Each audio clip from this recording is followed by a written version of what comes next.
I have so much to catch you up on. It all started this past spring when I got married and my husband and I went on a really fantastic honeymoon to Positano, Italy. Our honeymoon was a Monday through Monday, and then I took the Tuesday after off of work. So that was essentially just so I could relax and get used to the time zone, and I'm glad I did that. But the next day when I logged on to work, unfortunately that morning I was laid off. So I got laid off the day after I got back from my honeymoon. A common question that I get is whether or not I was expecting it. And this wasn't the first round of layoffs that the company did, so it wasn't something that was completely out of the question. But yeah, it was not top of my mind whatsoever.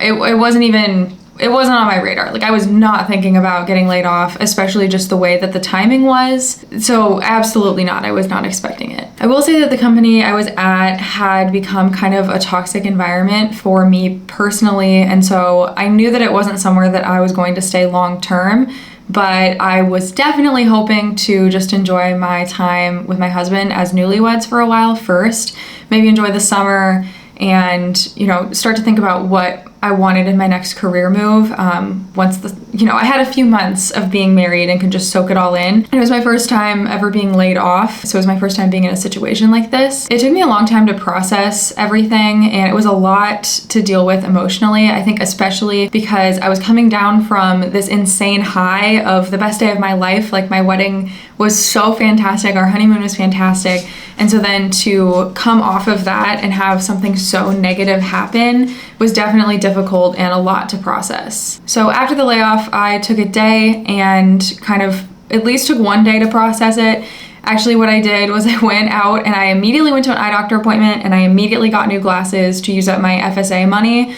So definitely recommend doing that if you're ever in this kind of situation. And then the next day, I launched into the job hunt. And if you don't know what I do, I'm a data scientist. And so those were kind of the jobs I was looking for. And the job hunting method that I use is what I would call the spray and pray. And essentially, I just look for jobs that have a title that is adjacent to data science or is data science, data scientist, machine learning engineer, et cetera, et cetera. And I don't even read the job description. I just look at the title, see if it is vaguely something I would like to do, and look at the company. And if the company is somewhere that I'm vaguely interested in, I apply.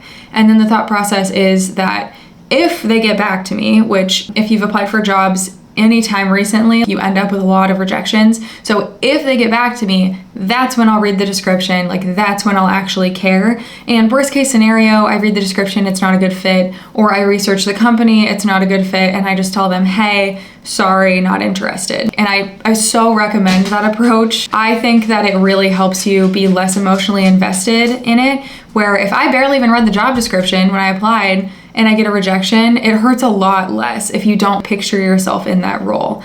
And so doing that, I was applying to around 10 jobs a day. And I think in total I applied to 130 or so in this time. And so eventually, once I was getting a lot of interviews, I did slow down with my applications, but that was kind of the process that I was doing. And it really, 10 jobs when you're not reading the description, at most would take a couple hours. I also would apply, this is not a job advice video, but I found it really helpful to apply to jobs that had been very recently posted as well. So prioritizing 10 a day, preferably super recent job postings. And I'm really grateful that I got a lot of job interviews and was able to get the interview train going again, because that is a skill. And if you don't know about interviewing in data science, it can be really intensive. Sometimes it could be up to 6 different rounds, and the rounds could be your standard interview that everyone's used to. That's your behavioral interview, are you a good fit? But also it could be a case study presentation, a take-home project,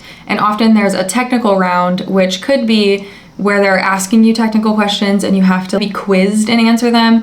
Or it could be that you share your computer screen and they ask you a question and you have to code the answer from memory.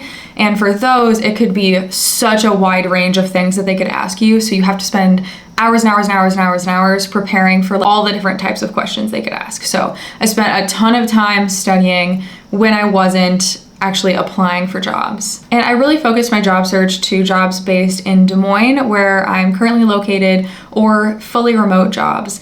But at one point, I did apply to one job that was based in a different city. I applied to this job kind of on a whim because it really felt like a pipe dream, like it probably wasn't gonna happen.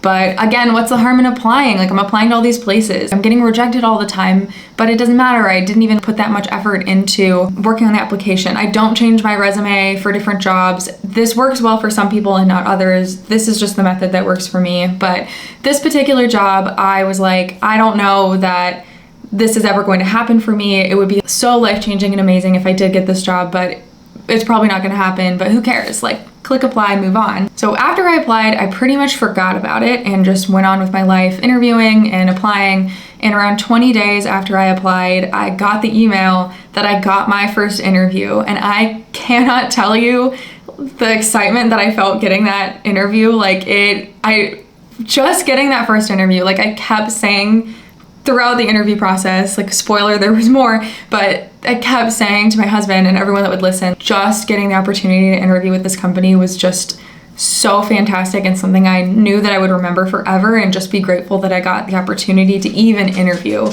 was so crazy. So after my first interview, the interviews just kept coming. There were so many. Some of them were the standard interview that I mentioned earlier. There was a technical interview. There was a case study round where I had to present in front of 6 different people. And in the end, I actually got the job, which I was in shock about for so long. I think I finally processed that, like, I actually got this job. I'm actually going to be working for this company, which I would call a dream company, but it was like above a dream. Like, I couldn't even dream that would happen because it just didn't feel tangible.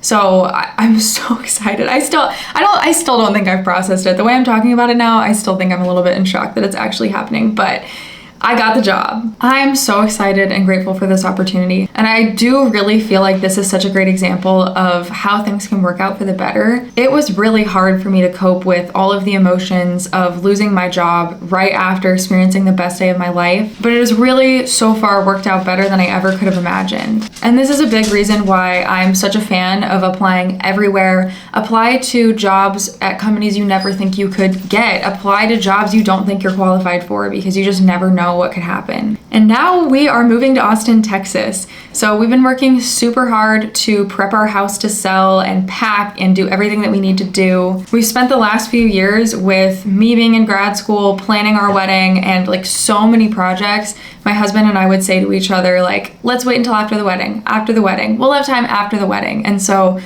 many home projects and other life things, like even simple things like cleaning out our closet and decluttering, has been put off. And we were not planning on moving across the country, and so we've had so much to do. As of right now, neither of us have ever been to Austin, and neither have any of our close friends or family. Brian and I did visit Dallas a few years ago. I actually filmed a YouTube video exploring their arboretum. I hope I am pronouncing that right. And we really loved Dallas. We felt like it felt like a bigger Des Moines. And so I'm hoping that Austin maybe has some of that charm, but even if it doesn't, this is just such a great life opportunity that it's worth it to try to take that risk. Plus, I actually always wanted to move out of state, and I think I easily could have lived a really happy life living in Iowa and never moving out of state. But this leap does feel like something that I can look back on in later years, in my old age perhaps, and be really thankful that I took a chance and took the leap, even though taking a leap can be really, really scary. The large majority of Brian and I's families live in Iowa, and we love our families and we love Iowa, so in some ways it feels really hard to leave, but we're really excited for a little bit of adventure in our lives. I think that some of the best things in life come from doing the uncomfortable, scary thing, taking the leap. And I think it's in doing those uncomfortable things that we learn a lot about ourselves and what we value. I found that to be true with so many decisions I've made. I also have a music degree, so I was up performing all the time. It's scary to perform in front of people. When I started this YouTube channel, that was scary. I didn't have any public social media before. I started on TikTok, so that was kind of my first round, but like posting online was really, really scary for me.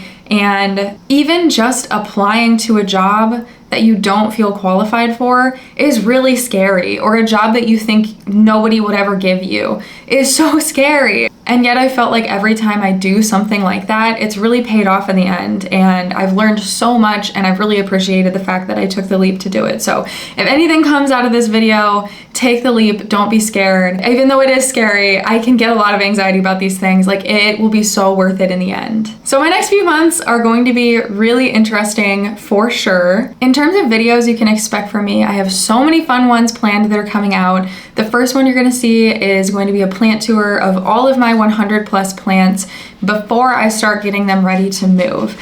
I'm also going to be filming a video showcasing how I'm deciding which plants are going with me, which plants I'm giving away, how I'm getting them there, so stick around for that. And I'll have at least 1 or 2 moving vlogs showing some home projects, packing, donating, and some vloggy things showing how I'm saying goodbye to Iowa, which has been such a great place to live for the last 26 years. And I'll also be putting out 2 plant shopping videos showcasing my top 6 favorite plant shops in the Des Moines metro area to say goodbye to them. There'll be 2 parts of those videos, visiting 6 total plant shops, and those are gonna be really awesome. I'm excited for you all to see those. I will of course be filming plant shopping videos once I'm in Austin as well. If you've been to any of the plant shops, let me know what you think. Let me know if there's any that I should check out down there. I also might do a home tour of my current home before we sell it. This home has meant so much to us, and one of the hardest things for me to process throughout this whole thing is the fact that I have to sell it. Oh my gosh, like, this is where Brian proposed. We did our wedding vows over coffee at our dining room table in this house, and it's just been so special. It's a 1930s older home in an older neighborhood, and it's just been perfect. If I could pick it up and move it, I would. But at the same time, in a lot of ways, we've outgrown it. It has 1 bathroom, it has a tiny kitchen, and we love to cook. So there are definite pros and negatives, but like, emotionally, I'm so attached to this house. So it could be a really nice way to say goodbye to it, to film like just a goodbye video. So let me know if you're interested in that. And I'll also probably show some of the home buying experience in Austin as well, because we are buying a home in Austin in a city I've never been to. So that feels crazy. That feels a little out of my wheelhouse. I keep telling myself people do this all the time, because they do, but I never pictured myself being the kind of person who would do this. But I do have a really good gut feeling about this move. And again, like I said, I think it's something I'll look back on in 10, 20, 30 years and really appreciate that at the very least I tried something new and something a little crazy. So thanks so much for watching all of this video. Make sure to subscribe if you're interested in seeing any of the videos that I talked about, and I'll catch you in the next one. Bye!